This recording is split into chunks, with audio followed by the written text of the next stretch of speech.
નમસ્કાર, હું છું ગોપી ગાંગર અને આપ જોઈ રહ્યા છો નિર્ભય ન્યૂઝ. આપણી સાથે અત્યારે જેની ઠુમર અમરેલીથી જોડાયા છે. દીકરીના ઘરે છે. દીકરીના ઘરે સતત છેલ્લા 3 દિવસથી જેનીબેન છે, જે દિવસથી આ ઘટના આખી ઘટી હતી, કારણ કે હવે ધીરે ધીરે દીકરીને છોડાવવાની માંગ જે છે એ વધી રહી છે. જેનીબેન, શું કહેશો? કારણ કે આ લડાઈ હવે કાનૂની લડાઈ છે, આમાં પોલિટિકલ પાર્ટી નથી આવતી.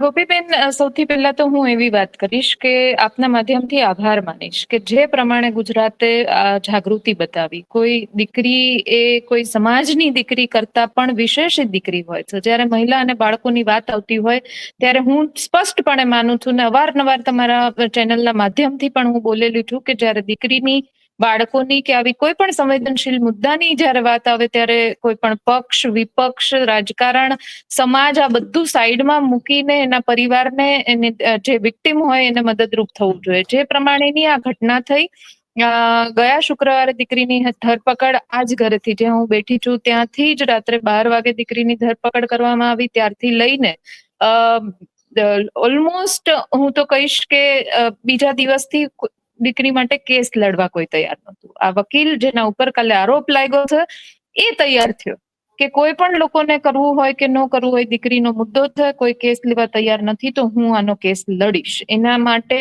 થઈને આ વકીલ ઉપર પણ અનેક પ્રકારના દબાણો આવ્યા. વકીલ મંડળમાંથી કાઢી નાખવાની ધમકીઓ પણ આવી, એસોસિએશનમાંથી કાઢી નાખવાની ધમકીઓ પણ આવી. છતાં પણ અડગ રહીને દીકરીનો કેસ આજે પણ સેશન કોર્ટમાં જ્યારે લડ્યા ત્યારે એ લિંક લાઈવ મૂકી હતી મારા પેજ ઉપર. બધાએ એને લાઈવ લિંકના માધ્યમથી નિહાળ્યા.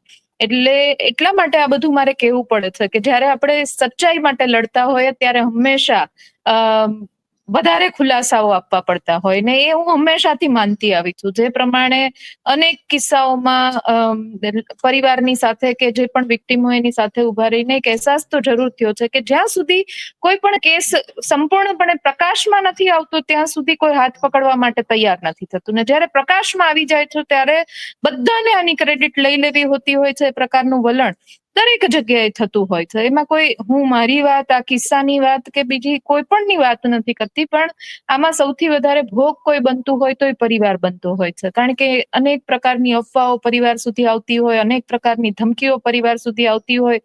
આપણે અનેક પ્રકરણમાં, તમે પણ મીડિયાના વ્યક્તિ છો, હું પણ જાહેર જીવનની વ્યક્તિ છું, આપણે જોઈએ છે કે શું શું થાય છે પડદા પાછળ. એટલે આ જયારે સમાચાર મળ્યા ત્યારથી નક્કી કર્યું હતું કે જ્યાં સુધી આ દીકરી ઘરે નહીં આવે, કોર્ટની જે ન્યાયિક પ્રક્રિયા છે, બુધવારે એના જામીન મૂકી દીધા હતા. સેશન કોર્ટમાં આજે અપિયર થવાનું ફિક્સ હતું. સેશન કોર્ટમાં આજે હિયરિંગ થયું અને હવે જયારે જજમેન્ટ આપશે એની રાહ હતી. એ દરમિયાન જે પણ થયું, જે લોકોનો સહકાર થયો, દબાણ ઊભું થયું, આપના માધ્યમથી ગુજરાતના એક વ્યક્તિ કે જેમણે દીકરી માટે સંવેદના, એના પરિવાર માટે સંવેદના બતાવી, એના માટેનો આભાર વ્યક્ત કરું છું. આજે જ હમણાં મીડિયાના માધ્યમથી જોતી હતી, અત્યારે આ દીકરીના ભાઈ મારી સામે બેઠા છે, એના મધર મારી સામે બેઠા છે, એમના ફાધર અત્યારે મારી બાજુમાં બેઠા છે. આ બધા મારી પાસે છે. એમને હજી જસ્ટ અમે એ જ વાત કરતા હતા કે તમારી દીકરીને દિલીપભાઈએ ક્યાંક બેંકમાં નોકરીની જાહેરાત કરી છે. એટલે જે પ્રમાણે એની આબરૂ સાથે સરઘસ કાઢીને કે રાત્રે 12 વાગે ઘરથી લઈ જઈને આજે ગયા શુક્રવારથી આજ સુધી હજી પણ જેલમાં છે. એટલે ક્યાંક ખિલવાડ થયો તો પણ ધીમે ધીમે બધાના સામૂહિક પ્રયાસથી રાજકારણને પરે રાખીને એને રિપેર કરવાના જે પ્રયત્નો બધાએ સામૂહિક હાથ ધર્યા છે, એના માટે મારી આનંદની લાગણી વ્યક્ત કરું છું. તો શું કહેશો? કારણ કે ઘટનાનું રિકન્સ્ટ્રક્શન તો પોલીસે કર્યું છે, પોલીસે એનું સરઘસ કાઢ્યું અને હજી પણ દીકરી જે છે એ તો જેલમાં છે. કાનૂની પ્રક્રિયા છે, કાનૂની પ્રક્રિયા કરવી પડશે. હા, એટલે મેં એ જ કીધું કે કાનૂની પ્રક્રિયા અને ન્યાયતંત્ર ઉપર પૂરો ભરોસો છે. બુધવારે જ્યારે આને સેશન કોર્ટમાં આ દાખલ થઈ ત્યારથી એ ફ્લોર ઉપર એના માટે જે આર્ગ્યુમેન્ટ માટે, દલીલ માટે કેસ આજે શુક્રવારે આવવાનો ફિક્સ હતો 2 દિવસથી. અને એ ન્યાયિક પ્રક્રિયાના ભાગ રૂપે આજે એની સુનાવણી પણ થઈ ગઈ છે. એટલે પોલીસે જે રિકન્સ્ટ્રક્શનના નામે, હવે ગોપીબેન તમારા માધ્યમથી અત્યારે અનેક લોકો નિહાળતા હશે, આપણને લાઈવ કે આપના માધ્યમથી જોતા હશે, પણ તમે મને એક ખાલી વાત કહો કે દીકરી જયારે પત્ર લખે છે, પત્ર અને કોમ્પ્યુટર ઓફિસમાં હોય છે, પત્ર લખો કેવી રીતના, એટલે ટાઈપ કેવી રીતના, રિકન્સ્ટ્રક્શન એટલે શું કે જે ઘટના બની છે એનું તમારે રિપીટેશન કરવું. That is what we understand. આ રિકન્સ્ટ્રક્શનમાં દીકરીએ જે પત્ર લખ્યો છે, રિકન્સ્ટ્રક્શનમાં રોડ ઉપર ચલાવવામાં પત્ર નકલી ટાઈપ કરવાનું રિકન્સ્ટ્રક્શન કેવી રીતના થઈ શકે? આ હું પણ નથી સમજી શકી. રિકન્સ્ટ્રક્શન તો ક્યારે આવ્યું? તમે જુઓ કે 2 દિવસ જ્યારે આ વરઘોડોને જે સરઘસ કાઢ્યું ત્યાં સુધી આ જ લોકો, જે લોકો અત્યારે રિકન્સ્ટ્રક્શનનું નામ દઈ રહ્યા છે, એ જ લોકો અમરેલીની બજારોમાં ખુશ થતા હતા કે અમે સરઘસ કાઢીને તમારા લોકોની જે હાલત કરી છે, બીજી વાર કોઈ આવો હિંમત નહીં કરી શકે. પણ જેવું આટલું બધું દબાણ વધી ગયું, એવું પ્રક્રિયાના ભાગરૂપે રિકન્સ્ટ્રક્શન, આવી બધી વાતો. એટલે રિકન્સ્ટ્રક્શન ઘટના સ્થળે હોય, એને રોડ ઉપર ચલાવીને સાબિત શું કરવા માંગો છો? રિકન્સ્ટ્રક્શન આપના માધ્યમથી ભૂપેન્દ્રભાઈ ઝાલાનું થયું હોય તો ગુજરાતની જનતાને નિહાળવું છે. રિકન્સ્ટ્રક્શન દાહોદની ઘટના, અનેક ઘટનાઓના નામ આપણે લેશું તો હજી સુધી કોઈ રિકન્સ્ટ્રક્શન નથી થયું. બીજું હું એક ખાસ એ કહેવા માંગીશ આપના માધ્યમથી કે જો એક નકલી પત્ર લખ્યો, 2 દિવસમાં પોલીસે એનો ભાંડો ખોલી દીધો. કોણે લખ્યો, ટાઈપ કોણે કર્યો એ પણ દીકરી મળી ગઈ, કોણે લખાવડાયો એ પણ લોકો મળી ગયા. ક્યાં ઘટના બની કે પત્ર ક્યાં એને એ કવર બનાવીને ક્યાંથી પોસ્ટ કર્યો, આ બધું જ મળી ગયું 2 દિવસની અંદર. તો તમે વિચાર કરો કે આપણી ગુજરાતની પોલીસ કેટલી એફિશિયન્ટ છે. મને તો આમ ખરેખર આનંદની લાગણી થઈ કે આટલી એફિશિયન્ટ આપણી પોલીસ છે કે જો પત્ર નકલી લખનારને શોધી શકતી હોય તો આ પોલીસ તો શું ન કરી શકે. આના ઉપરથી ગુજરાતની જનતાને ને માનનીય ગૃહમંત્રી ને મુખ્યમંત્રી બધાને સમજવાની જરૂર છે કે લોકો મૂર્ખ નથી, લોકો ભોટ નથી કે તમે જે પ્રમાણેના સંદેશા આપવા માંગો છો કે અમે પકડી બતાવ્યા, એના જે તમે ક્રેડિટ લેવા માંગો છો, તો પકડી લેવા માટેના હું મુદ્દાઓ હવે પછી અમરેલી અને ગુજરાતમાં છે એ ધ્યાન ઉપર મૂકતી જઈશ. કેવી રીતના રિકન્સ્ટ્રક્શન થાય છે, અને જો નકલી પત્ર પકડી શકતા હોય તો ગોપીબેન લીઝ, રેતીને ચોરી, ખનન ને આ બધું ક્યાં થાય છે નહીં પકડી શકતા હોય, દારૂના અડ્ડા. આપના માધ્યમથી કહું છું કે આજે અમરેલી જિલ્લામાં અત્યારે હાલ આ બધા ડમ્પરો આ 2 દિવસથી બધા બંધ થઈ ગયા છે. ક્યાંથી ડમ્પરો પસાર થાય છે એ પણ મને ખબર. દારૂના અડ્ડા 2 દિવસથી હમણાં થોડા બધા એને માપે રહેવાનું કીધું છે. એટલે લોકો ગાંડા નથી, બધાને ખબર પડે છે. ક્યાંક મીડિયાની સામે આવતા બીવે છે કે અમે આવશું તો અમારો વારો પડી જશે કે એન પ્રકારે અમને હેરાનગતિ થશે, એટલે લોકો બોલતા નથી. પણ એનો મતલબ એવો નથી કે બધું સહી સલામત છે ગોપીબેન. પણ જેનીબેન, હવે સવાલ એ છે, કારણ કે જો અત્યારે બેલ મળશે પછી એક લીગલ પ્રક્રિયા છે, લીગલ પ્રક્રિયામાં કેસ લડવો પડશે.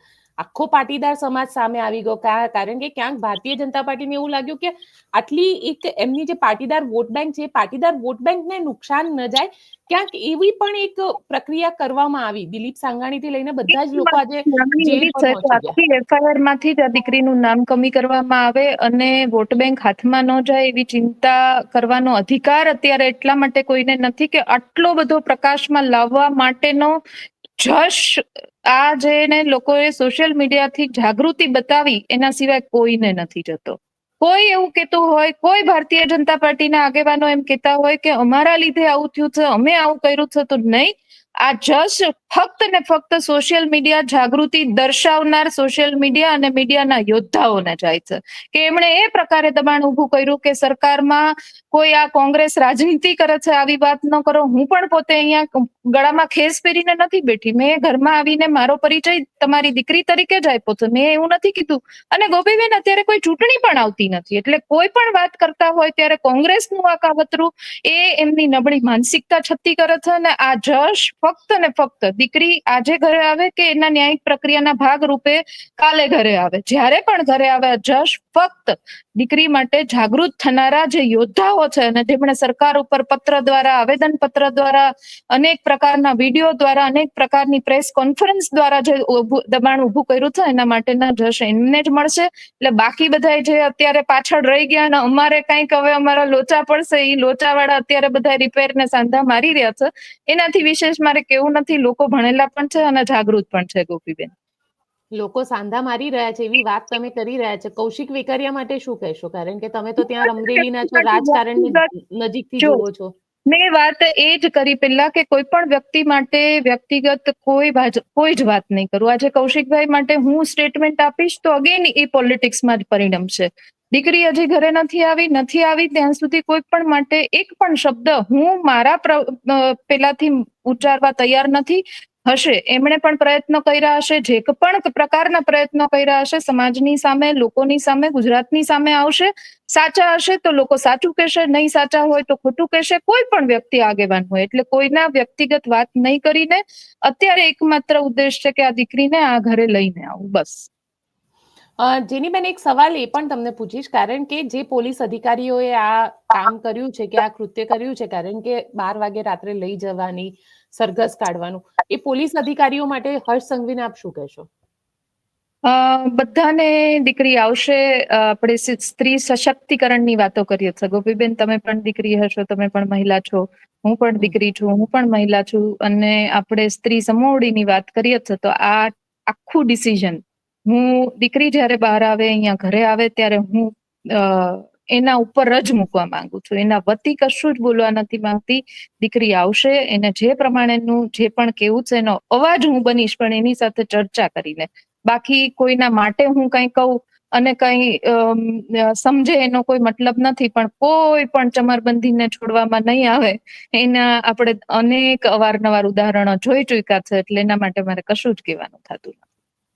બિલકુલ જેનીબેન, આપ અમારી સાથે જોડાયા એના માટે આપનો ખૂબ ખૂબ આભાર. Thank you Gopiben.